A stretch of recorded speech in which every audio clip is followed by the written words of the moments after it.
Hello, this is our Voice Stories channel. Mom and Dad will make you forgive me. She said it like a joke, lips curling into that familiar smirk. Her tone was honeyed, but the words stung like poison. I stood there, frozen, staring at what used to be my dream, my brand new car, now a heap of twisted metal and smoke. Only hours before, it had been perfect. It had smelled like new leather and freedom. Now it reeked of betrayal. 2 hours earlier, it wasn't just a car. It was proof that forgiveness in my family was never about love. It was about control. I'm Lila, and I'd spent years building a version of peace that no one handed to me. I earned it piece by piece, dollar by dollar. My sister, Rowan, thought she could just take it. She always thought it would end the same way. She'd cry, they'd rush to defend her, and I'd end up apologizing for daring to be angry. But this time, the script had changed. I had already filed the report. She just didn't know it yet. Forgiveness used to come cheap in my family. That night, it finally had a price tag attached.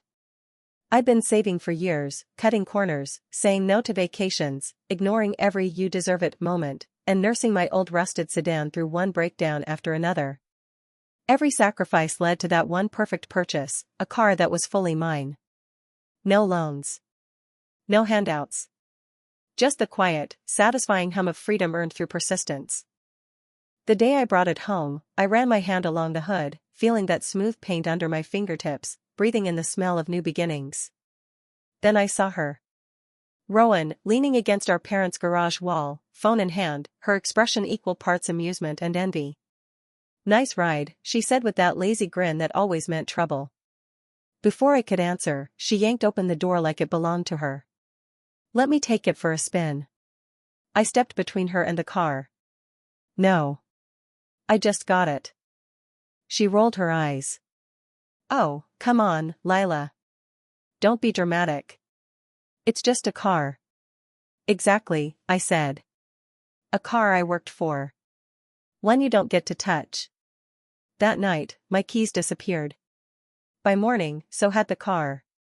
2 hours later, a call came from an unknown number. "Miss Mercer, there's been an accident." My heart dropped. They said the driver was fine. My car wasn't. At the crash site, she stood there laughing. "Don't freak out," she said lightly. "Mom and Dad will make you forgive me." The next morning, before sunrise, my mom called. Her tone was soft, coaxing.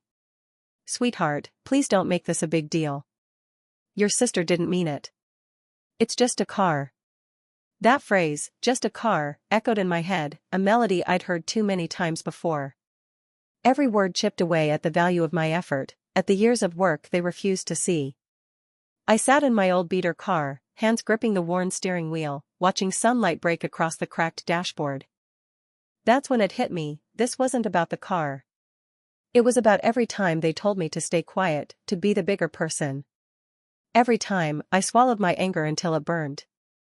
And something in me cracked open that morning. They called it an accident.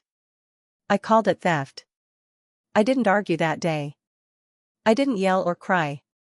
I didn't even bother to defend myself because I already knew how this story ended. In their eyes, Celine was still the baby, delicate, blameless, and I was the overreacting older sister who needed to let things go. But I'd learned that silence can be sharper than any scream. And mine was about to cut deep. That week, I disappeared from their routines. No family dinners. No calls. Every time Mom's name lit up on my screen, I let it ring until it died. At first, it hurt, that ache of being the outsider in your own family.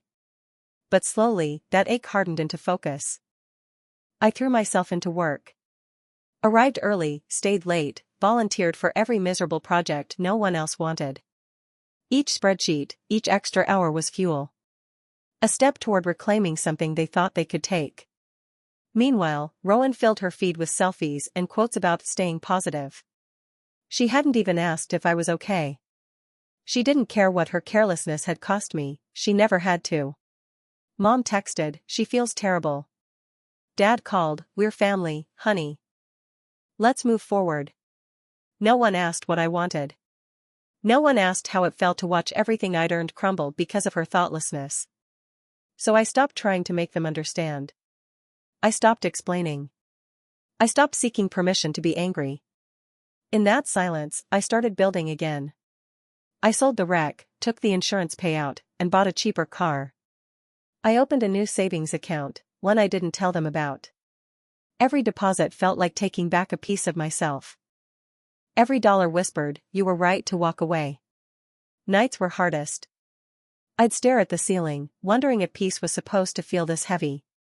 But somewhere between exhaustion and resolve, I realized peace wasn't silence. It was knowing I didn't owe anyone an explanation. I started jogging in the mornings, letting the cold air sting my lungs. Some mornings I cried. Other days I laughed because, for once, the distance felt like peace. 6 months passed. Nothing changed on their end. Celine was still their fragile little darling. But silence has a way of sharpening your thoughts. It gives you time to plan. So when Dad called, saying, "We're having dinner. Your sister wants to apologize," I almost laughed. I knew exactly what that dinner was, not reconciliation, but control. That night, I ironed a simple black dress. Not to impress, but to show I was calm. Composed. Ready.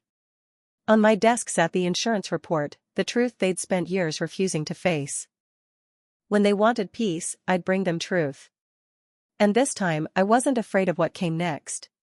Dinner felt staged, like everyone had rehearsed their lines but forgotten to hand me the script. Candles glowed softly. Jazz hummed in the background. Mom wore her pearls, Dad his favorite shirt.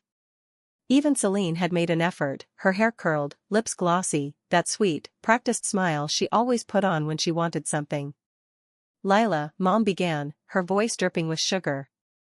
"We're so glad you came. It's time we moved past all that unpleasantness." Unpleasantness. That's what she called my wrecked car. My stolen peace. I smiled politely. "I'm glad you feel that way." Dad leaned forward, hopeful. "Your sister's been under a lot of stress. She's truly sorry." Celine's eyes didn't match her words. She gave a lazy grin. "Yeah, I shouldn't have taken your car. It was dumb. But you know, mistakes happen." Mistakes. She said it like she'd dropped a plate, not totaled something I'd spent 10 years saving for. I took a sip of water, letting the chill steady me. "Funny," I said quietly. "You always call them mistakes. And I'm always the one who pays for them." Mom sighed, slipping into that calm, manipulative tone she used whenever she wanted me to fold. "Honey, forgiveness is strength. You don't want resentment to eat at you." "You're right, Mom," I said softly. "I don't." Their faces eased instantly. They thought I'd surrendered. That's when I reached into my bag and pulled out a thick envelope. I set it on the table, right in front of Celine. Her half-smile twitched. "What's that? Another dramatic note?" "Read it," I said. Her hand trembled as she opened it. Her eyes moved down the page, and then froze. The color drained from her face. Her lips parted, but no sound came out. Dad leaned closer, brows furrowed. "What is it?" I waited.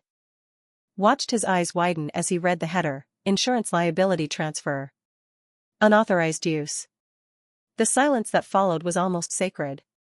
Mom's fork hovered midair. Dad's jaw tightened. Celine looked at me like I'd just ripped the ground out from under her. "What did you do?" she whispered. "Nothing illegal," I replied. "I just told the truth." Her voice cracked. "You reported me?" I folded my hands calmly. "I didn't report you, Celine. The officer did. I just didn't cover for you this time." Her breath hitched. "You can't do this."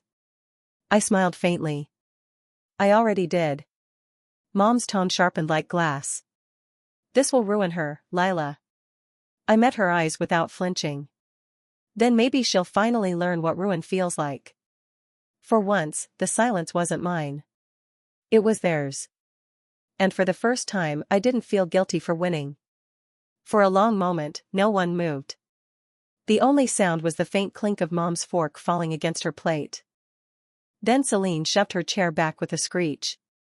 The papers crumpled in her fist. Her breathing turned shallow. "This isn't funny," she snapped. "Tell me you're joking, Lila."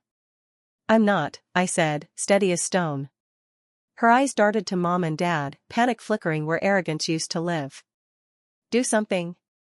Tell her to fix this." Dad's voice shook. "Sweetheart, you didn't mean to actually file this, right? You can call them. Undo it. This is family." That word again, family. A leash dressed up as love. "No, Dad," I said evenly. "This time, family means accountability." The air thickened. Their disappointment pressed down like a weight, trying to bend me back into shape. But I didn't yield. Not this time. Mom slammed her napkin onto the table, her composure cracking. "This is cruelty, Lila. You're ruining your sister's future." "She ruined mine," I said quietly. "I worked 10 years for that car. 10 years.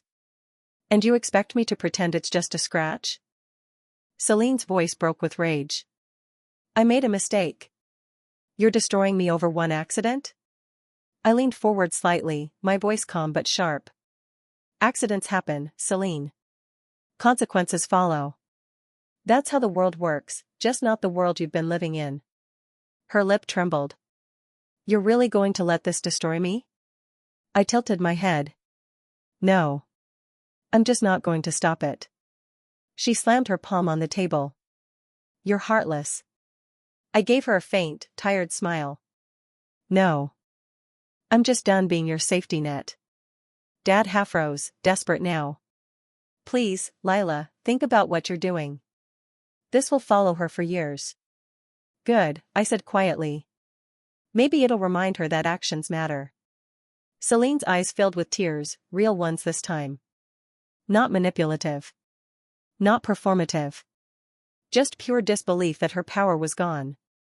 "I don't have that kind of money," she whispered. "How am I supposed to pay for this?" I stood, slipping my bag over my shoulder. "You'll figure it out. You always do." "You hate me," she said, voice cracking. I paused at the doorway. "No, Celine. I finally love myself enough to stop hating what you turned me into." Outside, the night air hit me, cool and steady. Streetlights blurred across the windshield like fading ghosts. The house shrank in my rearview mirror, one porch light flickering weakly. For the first time in years, I didn't feel small or angry. I just felt free. The next morning, I woke to silence. No calls. No messages. No apologies. Just quiet, and for once, it didn't feel lonely. Sunlight spilled through the curtains, landing on the stack of documents I'd left on the counter, proof that I'd finally stopped protecting the wrong people. I made coffee, listening to the world outside move on without me. Maybe that's what peace really is, not the absence of noise, but the absence of guilt. For years, I thought forgiveness meant being good, swallowing pain until it tasted like duty. But forgiveness isn't peace if it costs your self-respect. And family isn't love if it only survives through silence. I looked out the window at the empty spot in my driveway, a small reminder of everything I'd lost and everything I'd reclaimed. Because it was never really about the car. It was about value, the kind you earn, not the kind you beg for. Sometimes the only way to reclaim yourself is to let the world call you heartless, and still choose peace anyway. People will tell you that family always comes first. That forgiveness makes you stronger.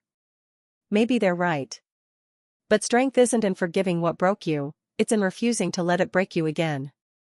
So if you've ever been made to feel small, or told that anger makes you wrong, remember this: you're allowed to choose peace, even if it means choosing distance. Peace doesn't whisper. It roars, the moment you finally stop apologizing for earning it. Have you ever faced something like this? Tell me in the comments. You're not alone.